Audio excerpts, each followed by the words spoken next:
Good evening, everybody. And Rich and I are glad to be with you today. And we are joined by a very special guest. His name is Paul Dickson, and his book is called Leo Durocher, Baseball's Prodigal Son. And Mr. Dickson, welcome to the show.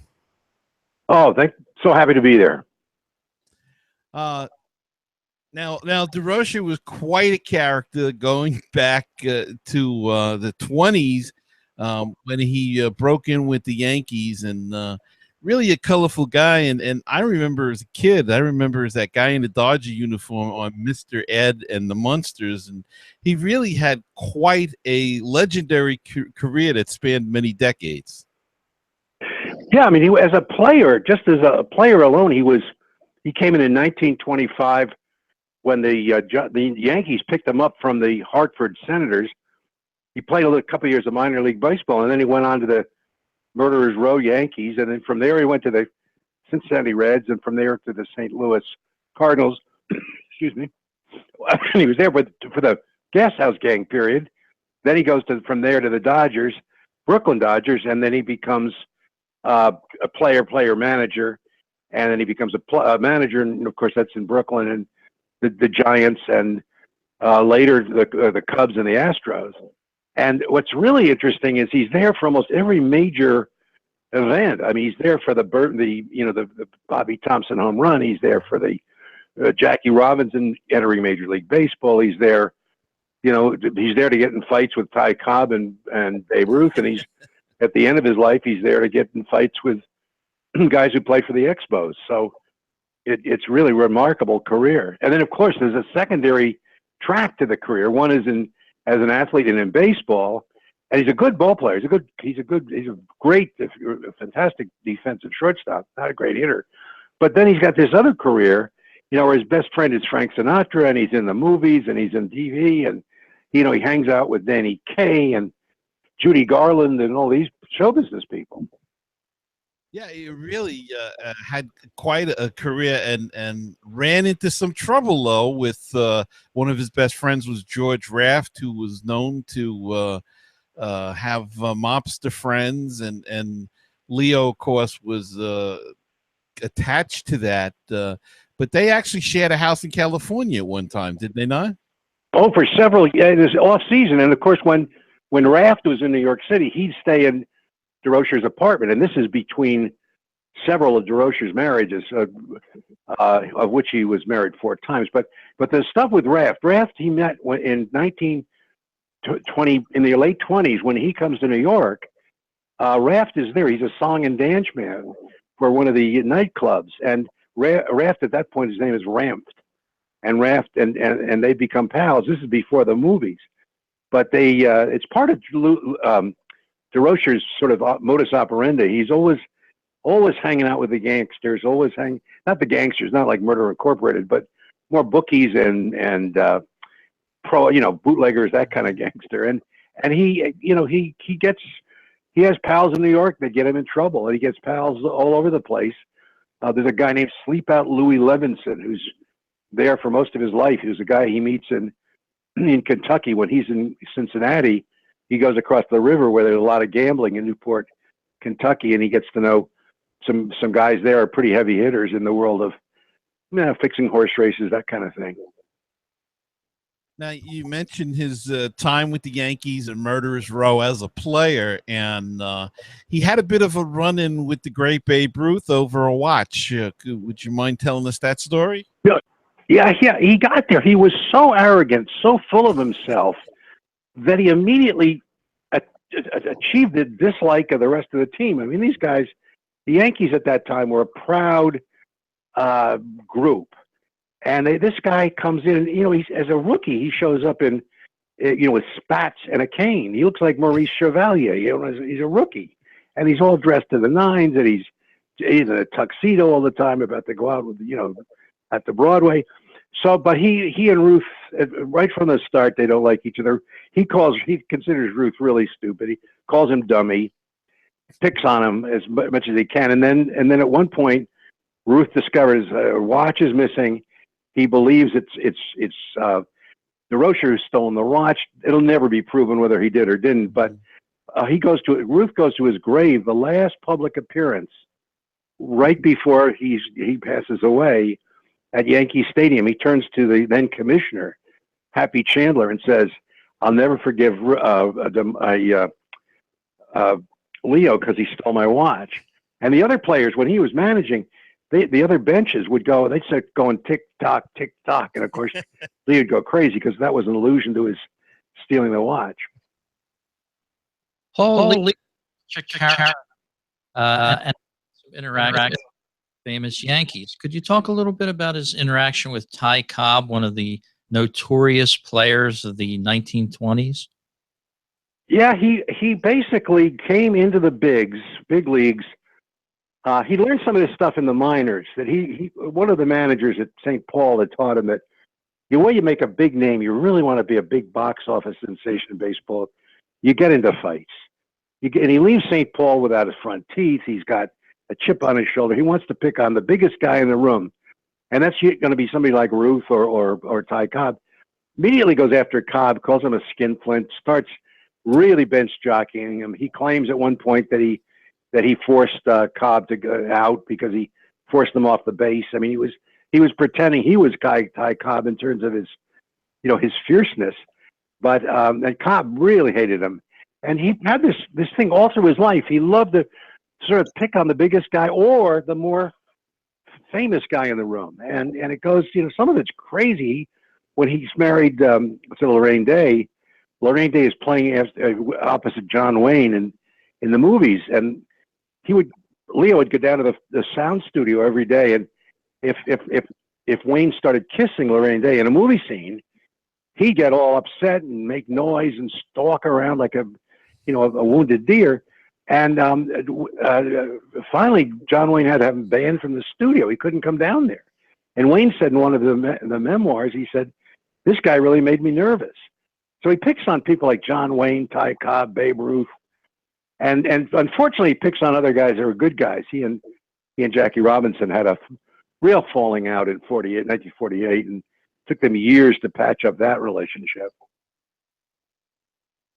Leo Durocher wasn't a great offensive player, but he was known more for his defense.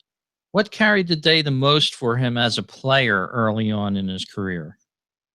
I think it was the fact that it's sort of an interesting background. He's working in a factory in Springfield, Massachusetts, and he has a buddy up there who is actually, his name is David Redd with two D's, R-E-D-D. And David is a black man, an African-American, really good friend of his who keeps pushing him to go into baseball. And Durocher said, "I'm not good enough. I can't hit." And Red keeps pushing, finally ends up at the Senators. When he gets there in Hartford, his defensive play is such that he gets headlines in the Hartford and Bridgeport papers saying that this guy just won the game by his defense, by turning what appeared to be a hit into a double play, by this amazing range from shortstop. He could steal bases when he got on. He was a fierce base stealer. One of the All-Star games, he actually got a home run on he reached home on a bunt. That's how fast he was on the bases. So but he was phenomenal as a defensive shortstop. Now, Paul, of course, he played with the Yankees, Cincinnati, as you said earlier, and then he went to St. Louis to the famous Gas House Gang, and that was really his kind of team, wasn't it? The way they played. Yeah, I mean, he the rest of his life he bragged about how they loved to cheat. And Leo used to say that he had a belt buckle which was sharpened to a razor's edge on the top, and so he'd get the ball, and as he walked over to hand it back to Dizzy Dean, he'd mark the ball with his with a belt buckle. He'd gouge it so that the ball would do all sorts of tricks. These guys were mean to each other. They were practical jokers. They were always getting in trouble. It was perfect team for him because he was outrageous, fought with umpires, fought with his fellow players, a real rough and tumble player. And the interesting thing about the Gas House game, they came out right in the depths of the U.S. Depression, and America sort of identified with these guys. They were sort of losers at one level, but they always prevailed. They had dirty clothes, dirty uniforms. You know, they swore a lot. They spit tobacco. You know, they were the guys who sort of the down and out guys, but they played the role to the hilt, and America loved them, especially with Dizzy Dean, who was genuinely a native comic. Paul, we're talking with Paul Dickson. He's the author of a brand new book out, Leo Durocher, Baseball's Prodigal Son. And Paul, what do you think made Leo Durocher such a successful manager over his career? I think he there are peaks and valleys. Excuse me one second. Sorry about that. There are peaks and valleys. I think he managed by intimidation. He took players and, you know, take a rookie and just berate him, just give him a hard time. And sometimes it worked, sometimes it didn't. I mean, he had, you know, he was very successful numerically. He had periods of great success. Yet he's the only manager to have one clubhouse revolt, but he had two. He had one in 1943 in Brooklyn. He had one in 1970 with the Cubs. When the Playhouse revolted with the Cubs, Ron Santo tries to kill him. I mean, the Plum players really hated him, but he got the best of them. I think the best time with Durocher, when he was the best and most successful, was after he leaves Brooklyn and goes to the New York Giants, which, if you were like me, grew up in New York, that was like General Grant taking over the Confederate Army. I mean, that was like Goliath, you know, beating David. I mean, it was unbelievable. This big, you know, goes across the river from Brooklyn to Manhattan to manage the team. And I think when he gets there, he realizes he can't always win by intimidating his own guys. And he gets two guys right off the bat. When he gets to the Manhattan, he gets Henry Thompson and he gets Monty Irvin. And they're both black men, both African-American, and both of them were combat veterans. Henry Thompson had been in the Battle of the Bulge. Monty Irvin had been there for the D-Day landing. And they'd both seen combat. They'd both seen really horrible things during World War II. And he realized he couldn't treat these guys like kids. He couldn't just, you know, be tough with them. He had to understand these guys were probably more heroic in most ways than almost anybody else on the field. So he learned to sort of work with these guys and help them develop. And the same thing he did when a year later he gets Willie Mays. And instead of giving Willie Mays a hard time, and he realizes that Mays is this guy from a very sheltered small town in the South with little sort of world experience. And he basically educates Mays in the sense that he tells Mays, who goes into immediate batting slump, you know, you're my guy. I don't care how long this slump lasts. I'm with you 100%. And of course, Mays is the only guy many years later who speaks at Durocher's funeral. So at certain times, he's brilliant in terms of strategy. He's almost like an Eisenhower. And other times, he's like Patton. If you want to go to World War II, you know, Patton was really rough on his own troops and still won. Eisenhower was very kind to his own troops and won even on a larger scale than Patton did. So it was almost like that kind of Jekyll and Hyde relationship with his players. Would you think he's the last in the line of the guys with so much personality and charisma and things like that in this ball game, or are there current players that could possibly be compared to a guy like Leo Durocher? You know, it's harder now because what Leo was able to do was Leo was able to make headlines in the off season, you know, first in Broadway, then in Hollywood. I mean, he had the biggest, and in the meantime, you know, Chicago, throw in Chicago. He was in the gossip columns in Manhattan every night. He was down in the nightclubs with Danny Kaye, with all these famous stars. He had this ability to sort of become be everywhere, get into arguments. I mean, he gets into a huge lawsuit with Zsa Zsa Gabor. He sues Zsa Zsa Gabor for $1 million. And the whole battle is not fought out in the courts. It's fought out on the Johnny Carson Tonight Show. So it was like the mid 20th century was made for him. I mean, today, if you can imagine even a Bryce Harper showing up on some sitcom, you know, week after week, or, you know, any pick a player today that's more colorful than the average. They don't have the elbow room that Leo had. And Leo had something else which is amazing. He wasn't well educated.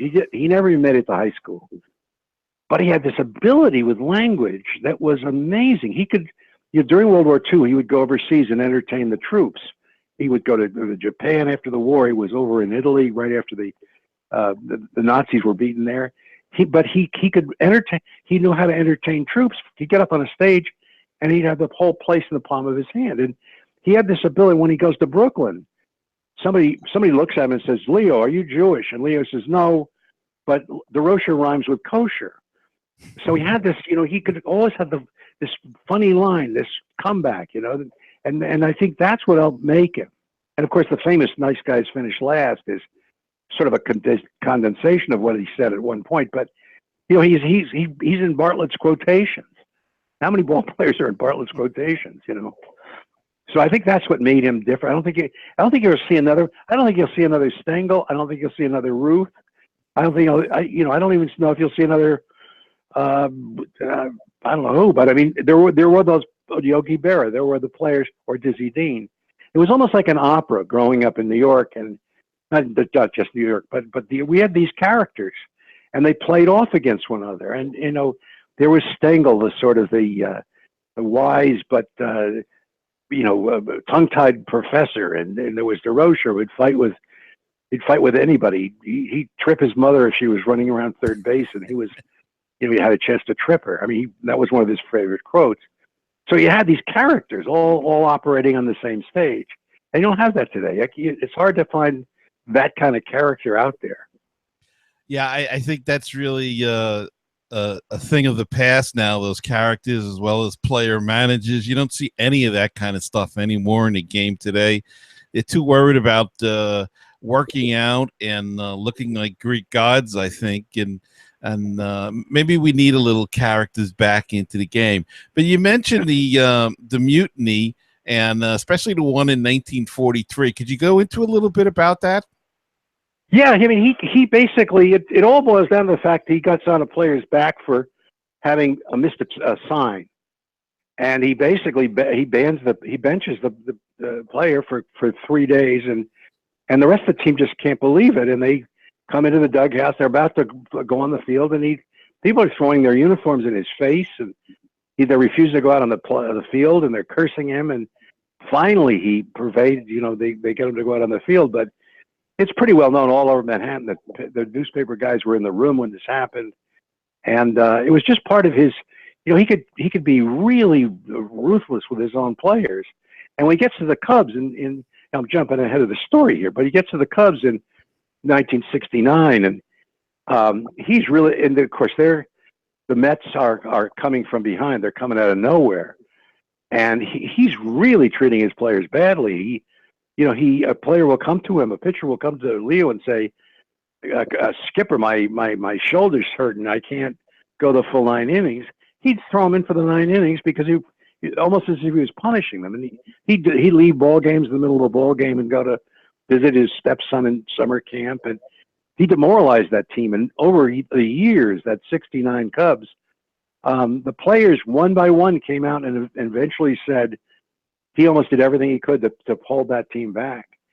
And so, and that's when the second revolt came. In 70, right after spring training, he brings all the players into the clubhouse and says, "Tell me what you really think of me."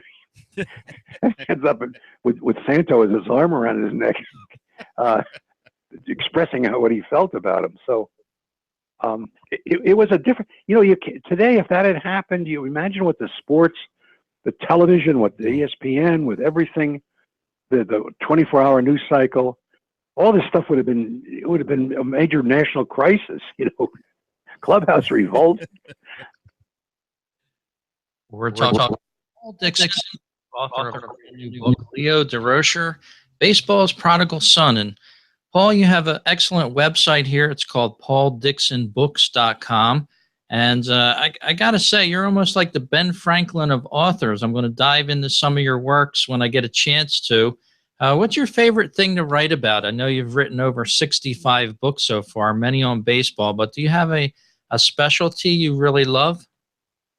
No, in fact, I've just done, I've done a couple big baseball books, and before I did Leo, I did Bill Veeck, who's another character from that period in American history when you had these really colorful guys in the game. Yeah, it's hard to. I like the storytelling. I just enjoy that the most. I'm working now on a book about World War II, about how we got into the war and how we the 1940 draft, which is way before Pearl Harbor, sort of saved us in World War II and made America ready to take on the Nazi stormtroopers in 19, right after Pearl Harbor. And we built this phenomenal army in a very short period of time. But it's because I love to do untold stories. And Durocher was that. I thought Durocher had always been sort of seen as one-dimensional. I mean, he wasn't always bad. Sometimes he was an incredibly decent guy. And sometimes he would do really kind things. But then he'd turn around doing something really nasty.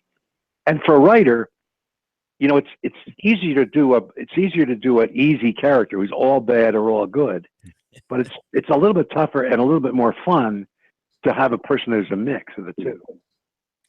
And he certainly was a mix of the two. And he had a habit of he would coach third base, which was, I guess, more customary back in those days. That's something we don't see nowadays in the pro level, on the major league level, I should say. You do see it in the minor leagues, but he was actually at third base when Bobby Thompson hit the home run.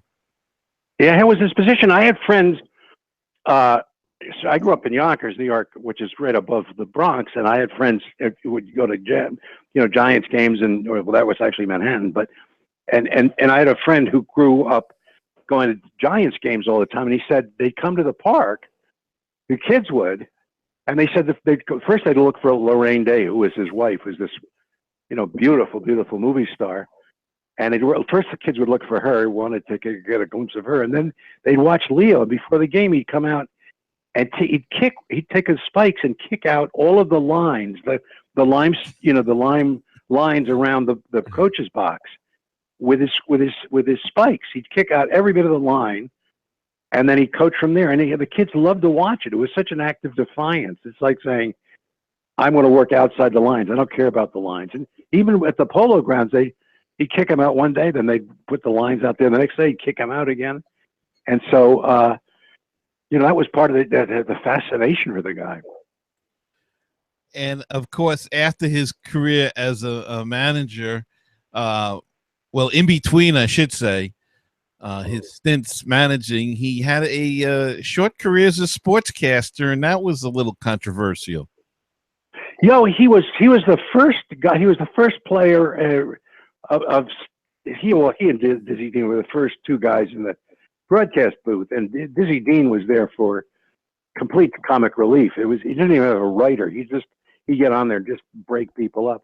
Leo liked to get people in trouble. There's a famous one where he's doing ABC Game of the Week, or NBC Game of the Week, and Hubert Humphrey's vice president, and he brings Humphrey into the broadcast booth, and he says to Humphrey, "Here's the vice president of the United States. I'm going to teach you how to steal signs." And they're using the center field camera, and Leo's saying, "All right, the next pitch is going to be a curveball. I can see the signs. I'm breaking the signals." And Humphrey thinks he's involved in a felony. He doesn't to make of this. He said, we shouldn't be doing this, Humphrey. And the Sporting News then attacks Durocher for having embarrassed the vice president of the United States by bringing him in on this sign stealing scheme. He was always doing crazy stuff on the radio and got away with it because it got ratings. Well, go over to Amazon.com. You can pick up Paul Dickson's book. It's called Leo Durocher, Baseball's Prodigal Son. And there's a great price on this book right now, $17.50 at Amazon.com. Paul, you have a lot of great reviews on this book, 28 reviews and 4.5 stars across the board. The Dallas Morning News had a great quote here. It says, Paul Dickson, baseball historian and biographer, packs Durocher's story with enough great stories and colorful anecdotes to fill 10 normal books. So that's the Dallas Morning News with a review of your book. And it's just a lovely book, and I want to encourage all of our listeners to pick it up. Well, thank you, guys. I really appreciate the chance to talk on your show and let you tell people to buy the book. And Paul, Durocher didn't like Ernie Banks. What was the basis for all of that? It's really, it's almost unfathomable why he did that. I mean, I think what happened, he got to Chicago thinking he was going to be the king of the mountain. And he gets there and he realizes that Ernie Banks is more beloved than anybody else in baseball in Chicago. And that includes some great people. But Banks was just funny. He was good. He did everything right. Let's play two. And he hated him for it. And Banks gets to the point where one time Banks can't figure it out. He's trying to get him off the team. He's trying to get him bounced. He says he's no good. He goes to the papers that he's no good. He spends 6 pages in his book, autobiography, saying how bad a player Banks was. And Banks at one point goes to his mother and he says, "What do I do? I'm getting hits. I'm playing the game right. I'm doing everything I can to win for the Cubs. And this guy's treating me like a dog." And his mother says, the only thing you can do is sort of turn the other cheek and smile every day and do the best you can with him. And people who have read the book have actually said to me, and I'm sure this is why you asked the question. Why did he do that? And I think it was just simply he hated somebody else having a bigger position in the limelight. When he gets to Houston, he resents Larry Durka, the pitcher. And Larry Durka is sort of this good-looking guy, very smart, writes his own books, and he resents Durka. And the reason he resents Durka, who's not as big a name as Ernie Banks, but Durka he's beloved in Houston. The fans love him, and he can't stand that. It's really, if I was a psychologist, I'd have names for this stuff, but I'm not. And of course, he did make the Hall of Fame after he passed away, and he was a little bitter about not getting in during his lifetime. He felt he should have, but he had ticked off so many people that it was going to be a hard thing for him to get in. It was, and he had a couple people who really pushed for him. Monty Irvin was one that really fought for him, but those guys just loved him. It was really interesting to see him. It was like Dr. Jekyll and Mr. Hyde. It was the Giants. And of course, in the Giants, that's the miracle of Coogan's Bluff, the Bobby Thompson home run. That whole team loved him. But he had changed his ways he'd almost like he'd seen the light. He realized he had to treat these guys better. So I think that's part of that whole, that picture of him. If you took snapshots, that's the brightest. That's when the sun is shining the brightest in his life. And we talk about Joe Madden today as being such a genius and moving players from position to position, but Durocher was actually one of the first guys to do that. Oh yeah, he pulled off some amazing things, and he would put what seemed to be the wrong pitcher into a game, or do this, or move guys around and platoon players, and use players in a very creative manner, which was again unheard of at the time. And so, somebody once accused him of having a short attention span, that he gets so antsy in the managing that he had to make these changes to make them. But an awful lot of them just came out brilliantly. Lindsey Nelson, who he was in the broadcast booth with, Lindsey Nelson once said that if he had one guy he had to win one ball game, he'd pick Durocher. Durocher'd probably cheat, but he'd still pick Durocher to win that one ball game. If he had to win just one game. Well, if you're younger listening, they're better up for a summer read than Leo Durocher, Baseball's Prodigal Son, and our guest has been Paul Dickson. Thank you very much for joining us on this show, Paul. My great pleasure. Great way to spend a part of an evening. Fantastic. Thank you. And thanks. Have a good evening, and thanks very much. Thank you. Well, that was the great Paul Dickson. I'm a big fan of his writing, Gary. Can't wait to finish the book. And like I said, PaulDicksonBooks.com. He's a wonderful author as well. Certainly, it's a terrific book, and I urge everybody to go out and get it at Amazon, like you said, and just a fantastic book about a character of the history of baseball and we don't see those kind of players anymore. And I think Paul tells us right there that you don't see those kind of guys, and you may not ever again. Well, thank you for joining us on this edition of the Baseball Talk Radio Show. It's our special edition on Leo Durocher. We hope you enjoyed it.